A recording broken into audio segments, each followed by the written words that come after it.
ಮಟ್ಟಿಗೆ ತಗೊಂಡೋಗ್ರಿ. ಅದೇ ಯಾರೋ ಒಬ್ಬ ಗಲ್ಲಿಯಲ್ಲಿ ಒಬ್ಬ ಮರ್ಡರ್ ಮಾಡಿದ್ರೆ, ಪಕ್ಕದಲ್ಲಿ ಒಬ್ಬ ರೇಪ್ ಮಾಡಿದ್ರೆ, ಯಾವ್ದು ನಾನು ತಲೆಗೆ ತಗೊಂತ ಇರ್ಲಿಲ್ಲ. ಡಿ ಬಾಸ್ ಅನ್ನೋ ಒಂದು ಹೆಸರು ಇದೆಯಲ್ಲ, ಅದಕ್ಕೋಸ್ಕರ ಅಷ್ಟು ದೊಡ್ಡ ಮಟ್ಟಕ್ಕೆ ಹೋಯ್ತು.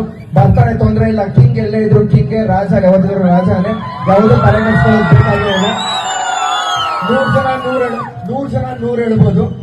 ನಾನು ಮೊನ್ನೆ ಸ್ಟೇಜ್ ಅಲ್ಲಿ ಇದ್ದಾಗಲೂ ಹೇಳ್ತಿದ್ದೆ, ನಾಲ್ಗೆ ಒಂದೇ ಆಗಿರ್ಬೇಕು ಪ್ರತಿಯೊಬ್ಬರಿಗೆ ಅಂತ. ಯಾಕೆ ಅಂತ ಹೇಳಿದ್ರೆ, ಮನುಷ್ಯ ಎದ್ದಿದ್ದಾಗ ಮಾತ್ರ ಚೆನ್ನಾಗಿ ಮಾತಾಡೋ, ಬಿದ್ದಾದ್ಮೇಲೆ ಅವನು ಇವನು ಕೀಳಂತ ಮಾತಾಡೋದು. ಅದ್ ನಾನು ಯಾವತ್ತೂ ನನ್ನ ಲೈಫಲ್ಲಿ ಯಾವತ್ತೂ ನಾನು ಅದನ್ನ ಯೂಸ್ ಮಾಡಕ್ ಇಷ್ಟನೇ ಇಲ್ಲ. ಯಾಕೆ ಅಂತ ಹೇಳಿದ್ರೆ, ಲೈಫಲ್ಲಿ ಎಲ್ರಿಗೂ ಕಷ್ಟ ಬಂದಿದ್ದೆ. ಯಾಕೆ ಅಂದ್ರೆ ನಮ್ಮಪ್ಪ ಹಿಂಗ್ ಬಂದ್ಬಿಟ್ಟಿದ್ದೆ ನೀನು, ನನ್ ಕಚ್ ಹಾಕೊಂಡ್ ಬಂದಿದ್ದಲ್ಲ, ನನ್ ಕಚ್ ಹಾಕೊಂಡ್ ಬಂದಿದ್ದು, ಅದಕ್ಕೇನು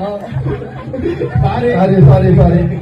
ಗಿರಿಗೆ, ಶೋಕಿಗೆ, ತಿರುಪತಿಗೆ ಫೀಲ್ಡ್ ಮಾಡೋರಲ್ಲ, ಕತ್ತಿಗೆ, ಕಾಂಬೀರಕ್ಕೆ, ಯಶಸ್ವಿ ಫೀಲ್ಡ್ ಮಾಡುವಂತಹ ಸಲಹಾ. ನೀವೇ ಚೇತ್ರೆ ತಾಳ, ರಕ್ಷಿತ ಚೇತ್ರೆ ಪಾತಾಳ. ಮಾರಿಗುಡ್ಡದ ಗಡ್ಡದಲ್ಲಿ ಒಂದು ಹೀರೋಗ್ ಮಾಡಿದ್ದು ಹಿಂಗ್ ಬಂದ್ಬಿಟ್ಟಿದ್ದೆ ನೀನು, ನನ್ ಕಚ್ ಹಾಕೊಂಡ್ ಬಂದಿದ್ದಲ್ಲ, ನನ್ ಕಚ್ ಹಾಕೊಂಡ್ ಬಂದಿದ್ದು, ಅದಕ್ಕೇನು ಸಾರಿ.